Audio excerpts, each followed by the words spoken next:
Hiya, friendos. Welcome back to another episode of Washing Dishes. And today, I woke up a little early and on my day off and went to the fish market and got a beautiful whole black cod, which I will pull out in a sec. I've also got some miscellaneous leftovers that we had at work this week, so I'm gonna figure something out. And I'm gonna try to make it a little fancy.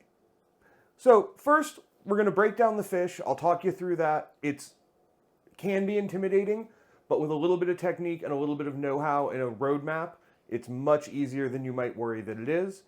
Once we've got the fish broken down, we'll use the product and we'll make some sauces and entrees and a little snack and a few cool things. Hang out, check it out, let's get to it. And I don't know why I didn't just talk you through this as I was doing it, but I'll talk you through it now.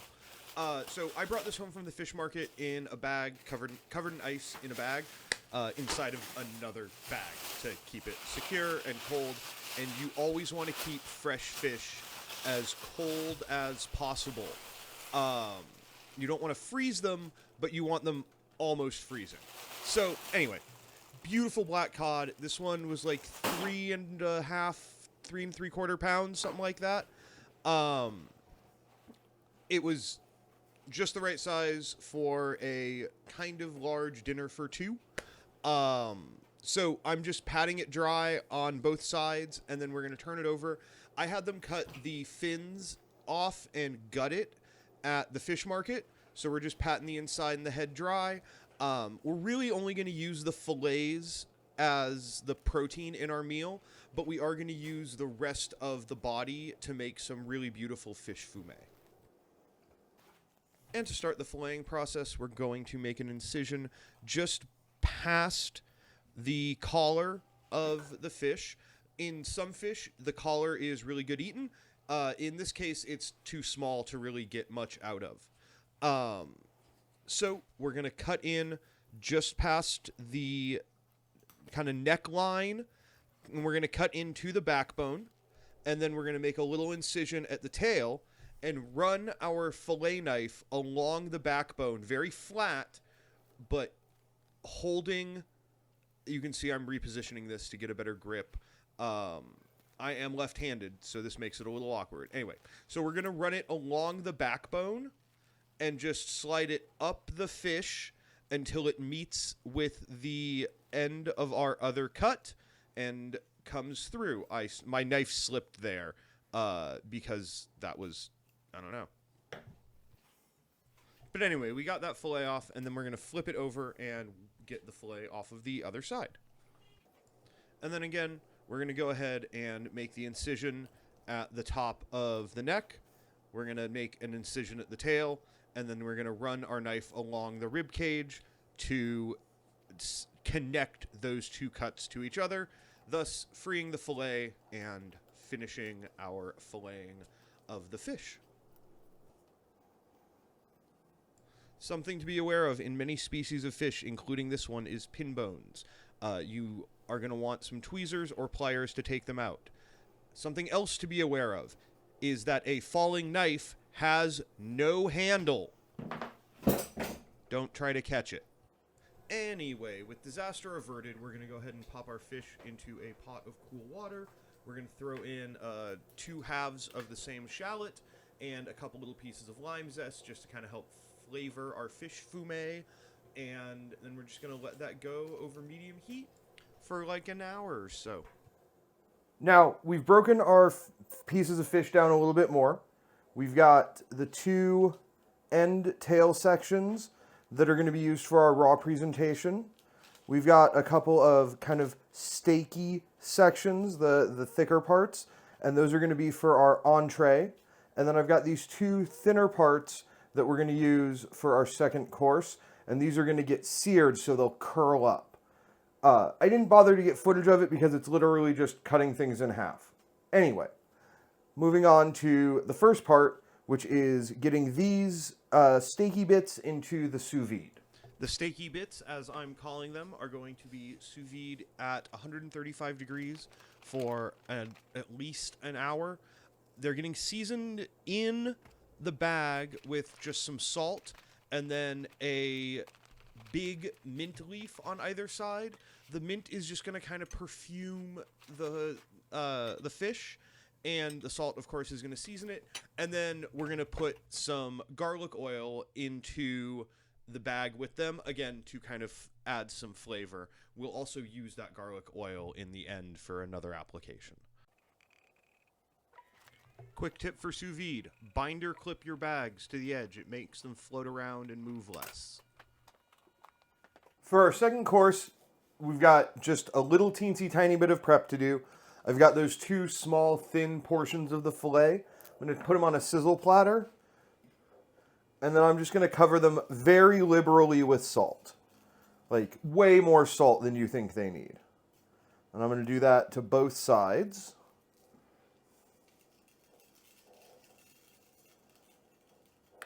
And then these are going to get wrapped up in plastic. Excuse me. And then these are going to get wrapped up in plastic and popped in the fridge. And they're going to sit in the fridge for about an hour and a half to let the salt pull that moisture to the surface and kind of do the chemical exchange that salt does. So the salt will pull moisture out of the fish, and that moisture will draw salt into the fish, so that before we serve these, when we wipe the salt off, we won't have incredibly salty pieces of fish, even though we've put too much salt on them.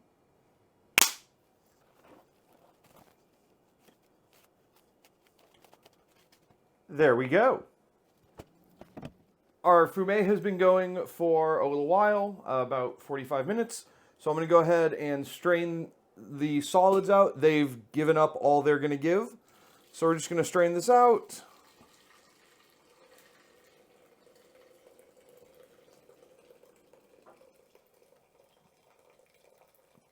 Beautiful. And then I'm going to let this reduce down, and it's going to be a really beautiful broth for our final dish. This pan of lime juice, shallots, and cilantro is going to become a cilantro lime beurre blanc, and that's going to be where we start putting together the various components of our dishes. Once we've reduced that down to basically dry, we're going to go ahead and start melting in butter a little bit at a time, and as we go, we're going to emulsify the butter into the moisture in the pan, and as we go, we're going to realize that it's a little drier than we need it to be. So we're going to add a little bit of water here and there and just kind of maintain a nice thick, we use the term in culinary school, nappe consistency.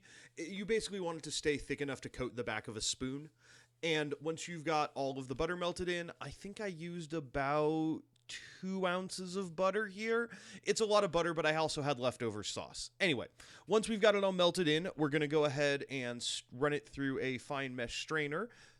And that's just to strain out the solids that we use to extract flavor into our sauce, and it just gives us a nice smooth sauce. If you were doing a more rustic presentation, you could totally leave everything except the cilantro stems. But once it's nice and strained out, we're going to take this metal bowl and we're just going to float it in our sous vide bath, and that'll keep it at a nice warm temperature while we do the rest of our prep. So not very long. If you wouldn't want to hold this for a long time because of safety concerns, but for the 20 minutes it's going to take before we serve this, no big deal. And then this fresh cilantro is just going to add a nice kind of pop of color in our dish. And these are the small pieces of the thinnest tail section. I regret that I did not get footage of me filleting the skin off of them. However, it is a similar process to getting the fillets off the fish, just on the skin side instead of the ribcage side. Now I'm going to embarrass myself by being very bad at something and posting footage of me being very bad at something on the internet. I am just learning how to make sushi. I haven't done it a lot. And this is some leftover sushi rice that we had at work.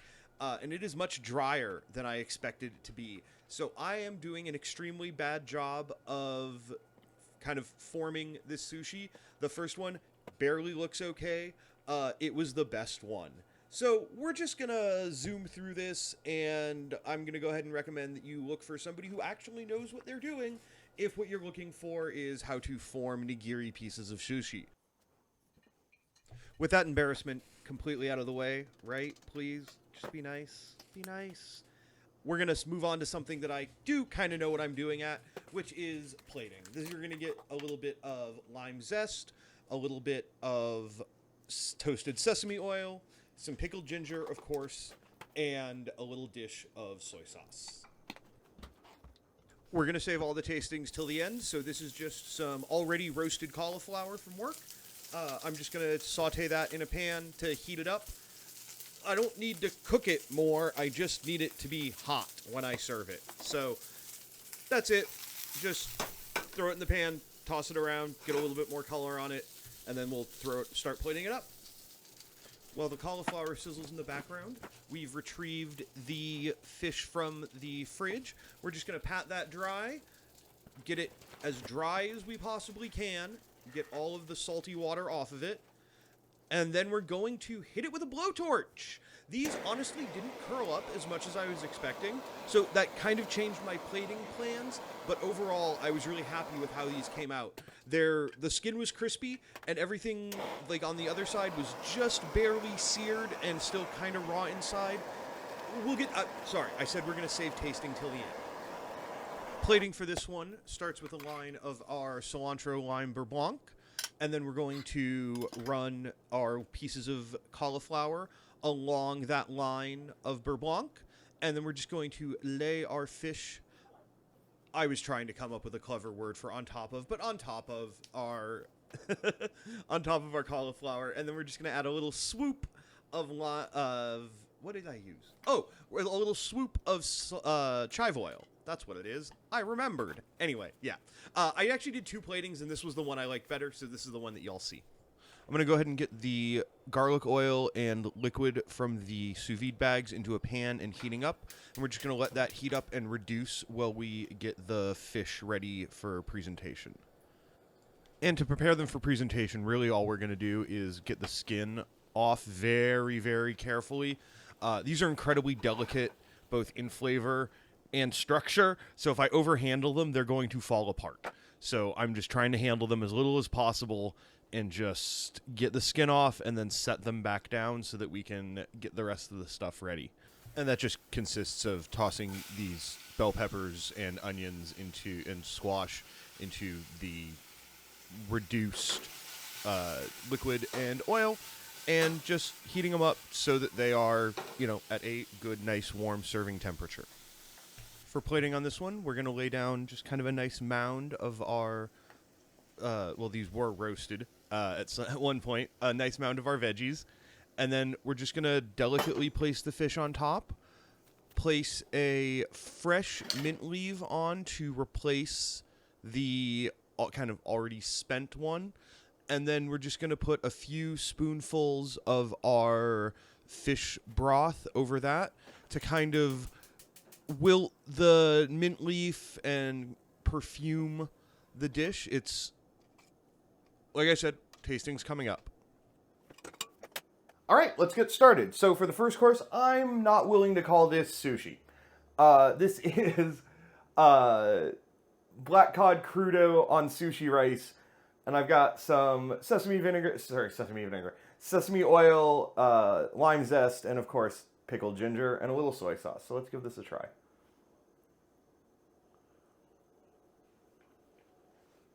Boy, it's not soup.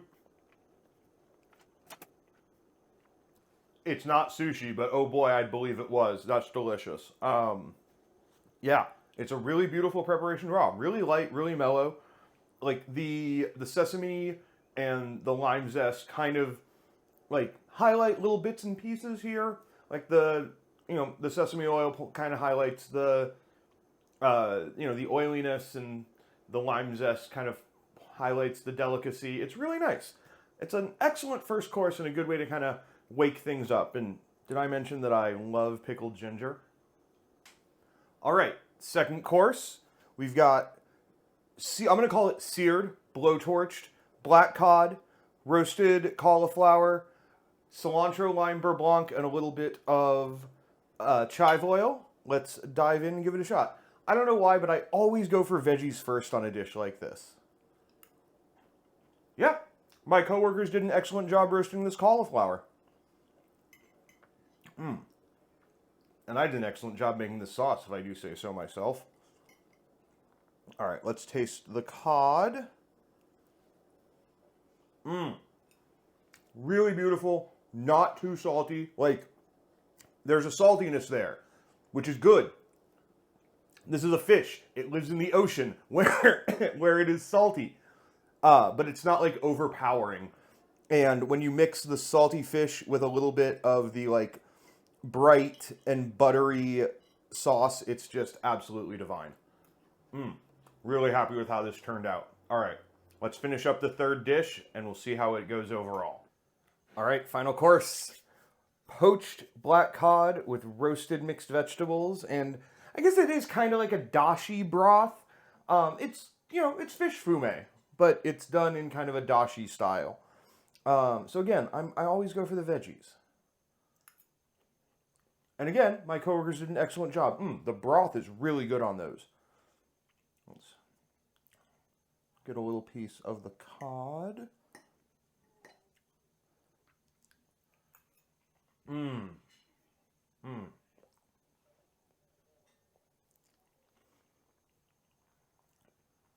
Thought I got a bone. Anyway, that is absolutely delicious. Oh man. Black cod is one of those fish that's just like, nope. I did get a bone. Black cod is one of those fish that like, it's oily and it can be really fishy, but you can cook it and kind of minimize the bad parts of that and maximize the good parts of that.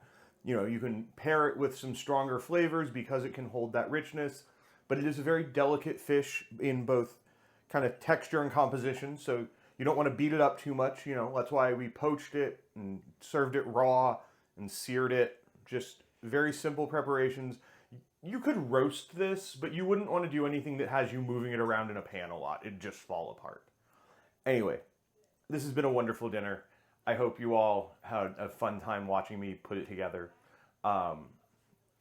Anyway, like I said, I definitely recommend if you taking the plunge, being brave, breaking down your own fish. It's a lot of fun. It's also a way to save some good money. Just saying. But anyway, friends, thanks so much for watching. I hope to see you on the next one. And as always, if you enjoyed this, you'll probably enjoy these. You can catch me on the socials. Editor Wash will decide if there's going to be recipes for this. Probably not, but you know, sometimes we do a here's how to make this, and sometimes we do a here's what happened, as Adam Savage says. Anyway, thanks again for watching. Have a wonderful rest of your time zone. Catch you on the next one.